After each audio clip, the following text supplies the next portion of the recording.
Hello friend, I hope you all are doing well. ये spectrum का chapter 16 है।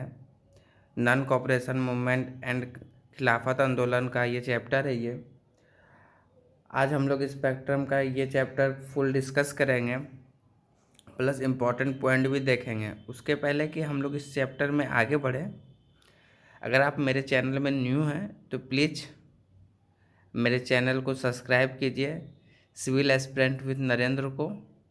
And अगर आपको ये वीडियो इन्फॉर्मेटिव लगे तो अपने फ्रेंड के साथ अवश्य शेयर कीजिए, जो उसको भी इस वीडियो का बेनिफिट मिल सके।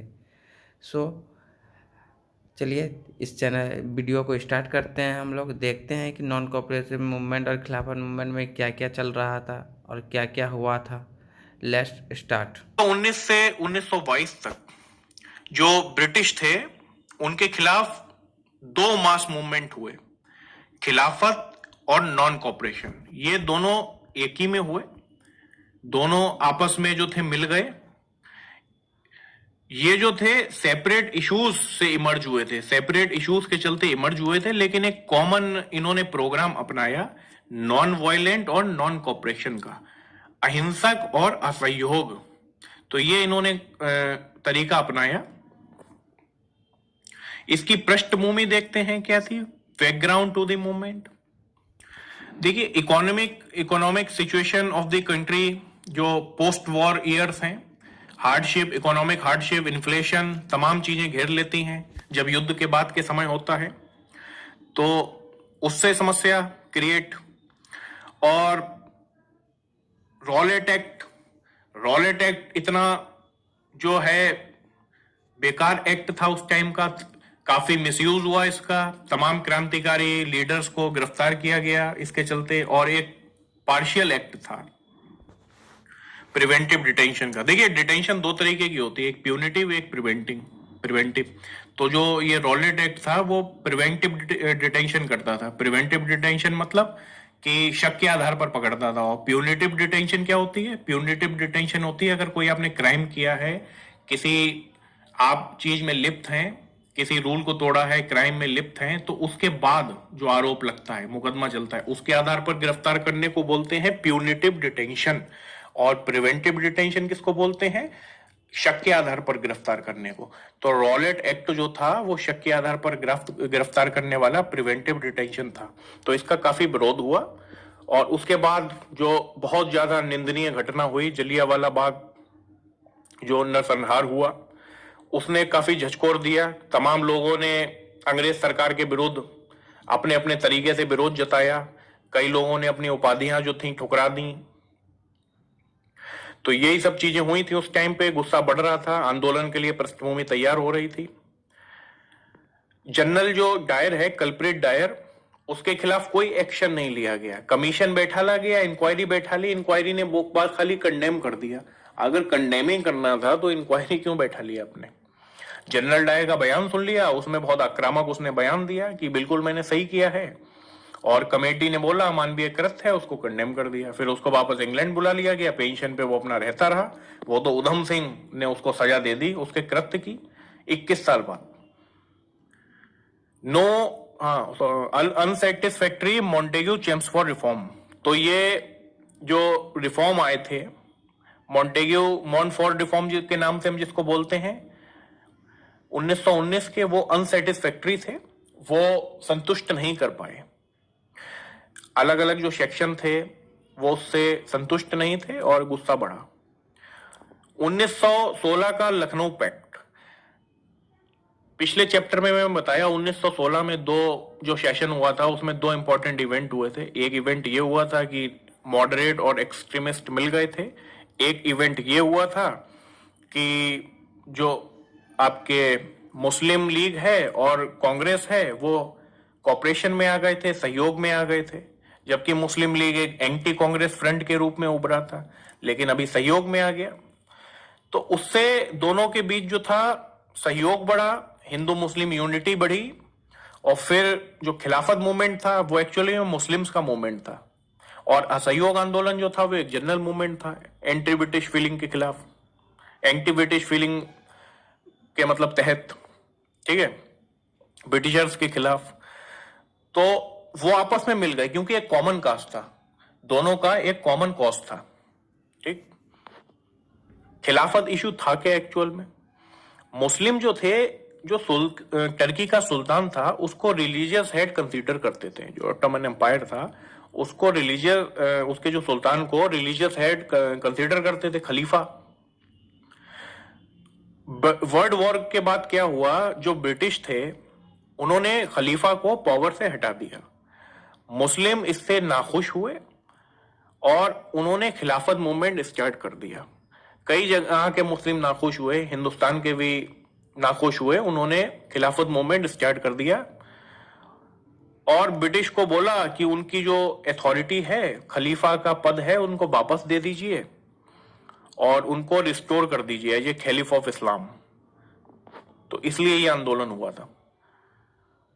ऑल इंडिया खिलाफत कॉन्फ्रेंस हेल्ड इन दिल्ली। तो 1919 में ऑल इंडिया खिलाफत कॉन्फ्रेंस जो थी आयोजित हुई। इन्होंने ब्रिटिश के सामान को बॉयकॉट करना और नॉन कॉपरेशन टुवर्ड गवर्नमेंट, ये सब इन्होंने जो था कार्यक्रम अपना अपनाया और स्टार्ट कर दिया खिलाफत आंदोलन। कांग्रेस जो थी अवेयर थी कि जो जन है वो अपना एक्सप्रेशन देने के लिए तैयार हैं, अपनी अभिव्यक्ति असंतोष जो है उसको जाहिर करने के लिए तैयार हैं। गांधी जी जो थे सफल हुए अप्रूवल लेने के लिए कांग्रेस का कि सपोर्ट दे दे वो खिलाफत आंदोलन को। तो कांग्रेस ने अपना सपोर्ट दे दिया, गांधी जी सफल हुए और गांधी जी ने सोचा कि एक जोड़कर खिलाफत वाले इशू को जोड़कर और जो जनता का गुस्सा है ब्रिटिश के खिलाफ, जो हार्डशिप्स हैं, पोस्ट वॉर हार्डशिप्स हैं और जो तमाम नीतियों के खिलाफ जो गुस्सा है, उसको जोड़कर एक आंदोलन करा जाए बड़े रूप का। जितना ज्यादा जन भागीदारी होगी उतना ज्यादा सक्सेसफुल आंदोलन होगा, ऐसा उनका मानना था।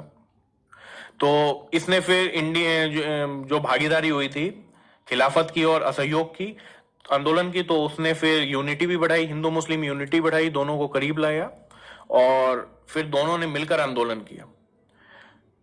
The Muslim League also decided to give full support to Congress. तो कांग्रेस को भी फुल सपोर्ट देने का सोचा मुस्लिम लीग ने, उनको फुल सपोर्ट दिया और उनके जो पॉलिटिकल क्वेश्चन थे, जो भी इश्यूज थे, उनको सपोर्ट दिया क्योंकि कांग्रेस इधर खिलाफत को सपोर्ट दे रही थी, तो दोनों मिलकर आंदोलन चल रहे थे।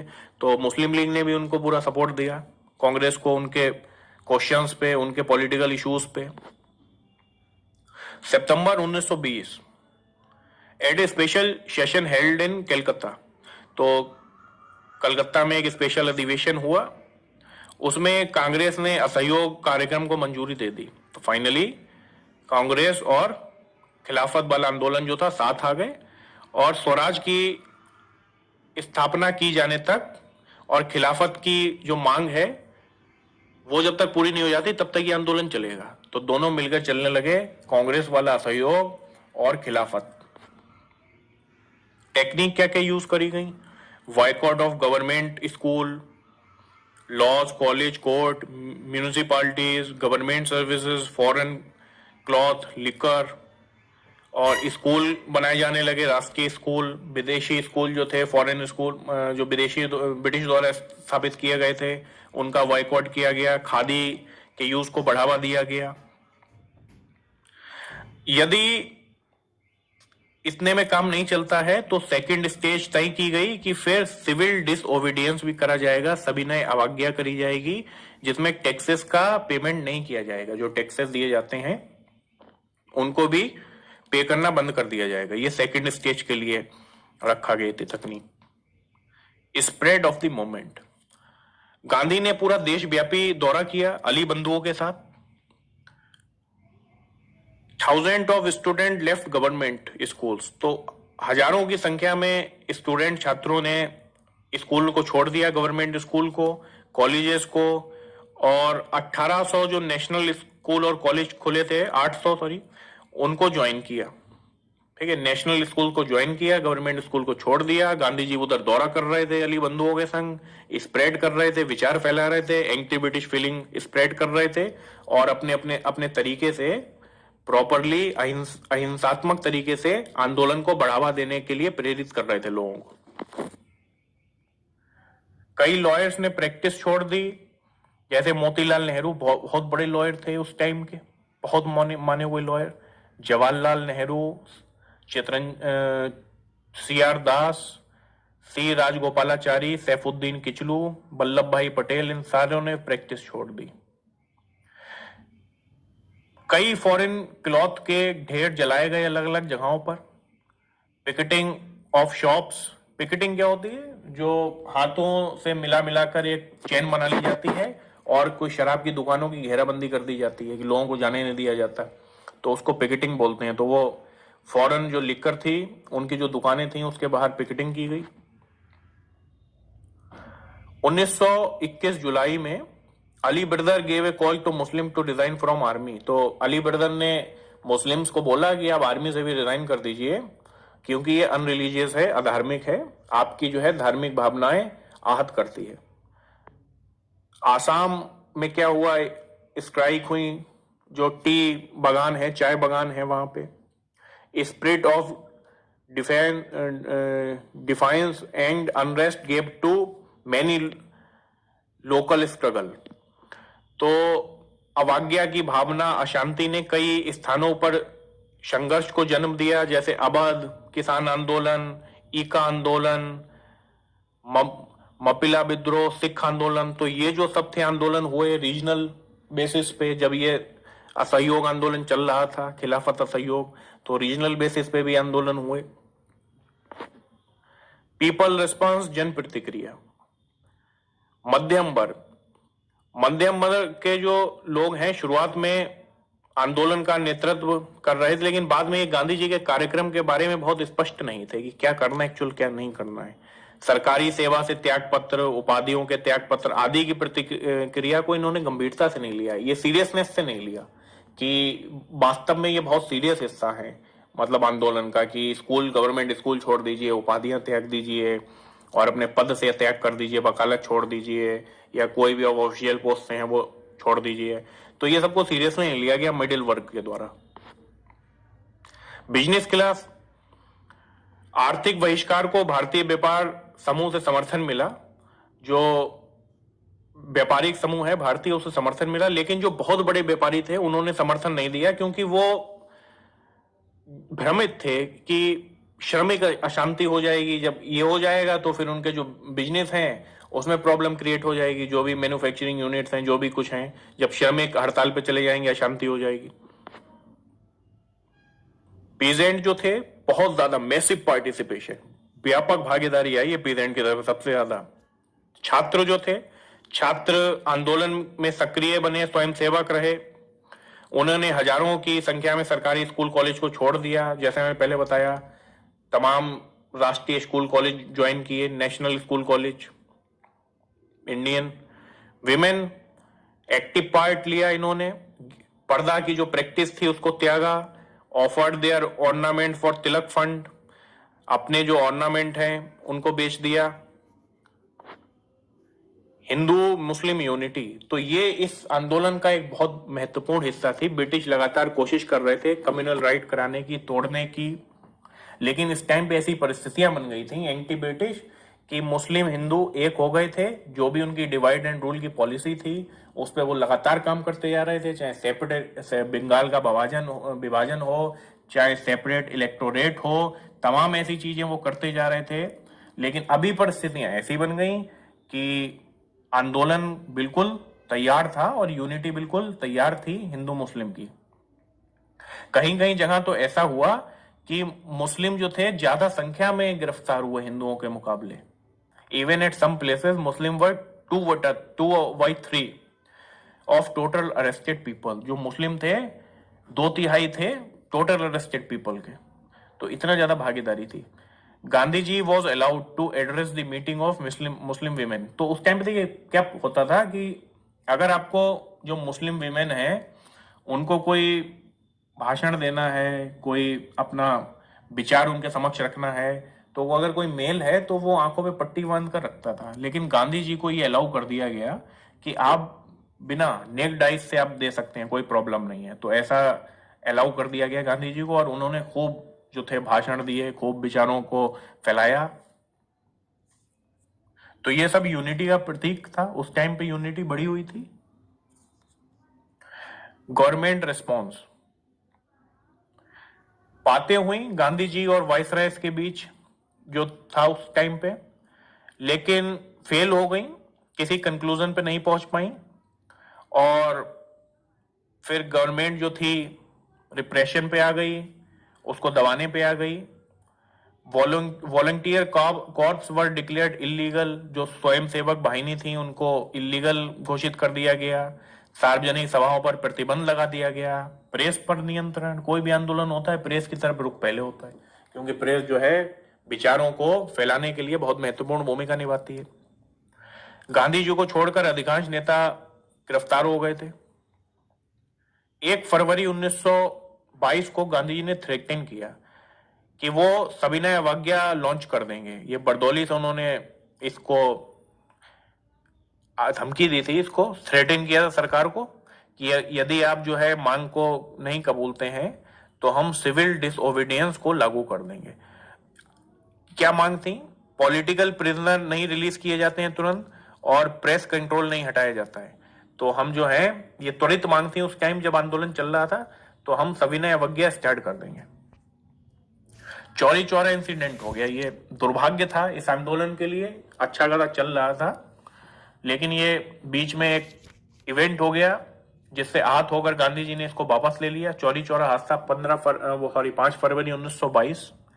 3 साल भी हो गए थे आंदोलन को चलते हुए, थोड़ा फैटिक भी डेवलप होने लगा था, थकान भी डेवलप होने लगी थी, रिजल्ट आ नहीं रहे थे, और गवर्नमेंट रिप्रेशन किए जा रही थी, लगातार दमन किए जा रही थी, सप्रेस। इसमें क्या हुआ, ये चौरी चौरा है, गोरखपुर के पास का एरिया है। यहाँ पे शराब की जो बिक्री और जो खाद्य कीमतों में बढ़ोतरी हुई है उसके खिलाफ मुहिम चलाते हुए एक जो स्वयं सेवकों का एक ग्रुप था, उसके जो लीडर्स हैं उनकी पिटाई कर दी पुलिस ने। फिर भीड़ पर गोलियां भी चलाई।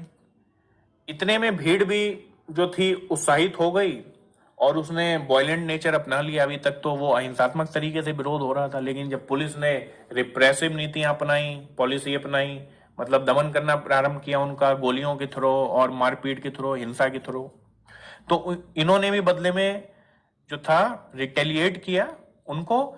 और उस दौरान जो था 22 पुलिसकर्मी मारे गए, जब इन्होंने जो जनता थी, भीड़ थी, उसको रिटेलिएट किया, उनके जो पुलिस दमनकारी नीतियां अपना रहे थे उसका जवाब दिया। तो गांधी इससे नहीं खुश हुए।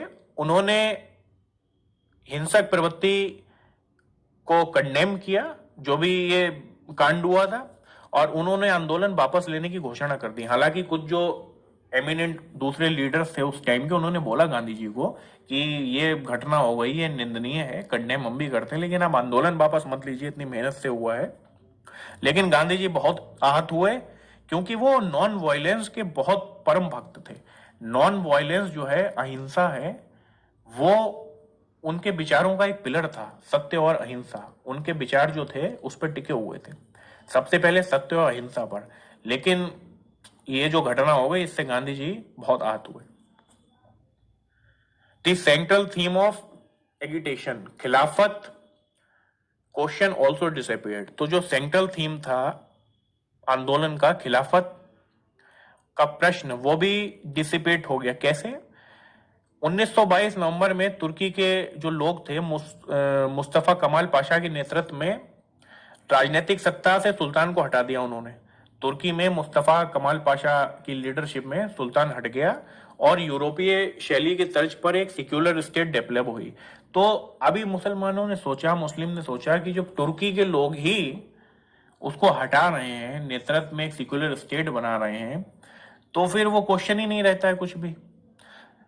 तो 1924 में खिलाफत को समाप्त कर दिया गया फाइनली। और ये हल्का तो पड़ गया था वही 1922 में, जब असहयोग वापस लिया गया और जो खिलाफत का प्रश्न जब कमजोर पड़ा, जब मुस्तफा कमाल पाशा के नेतृत्व में एक टर्की उभरा।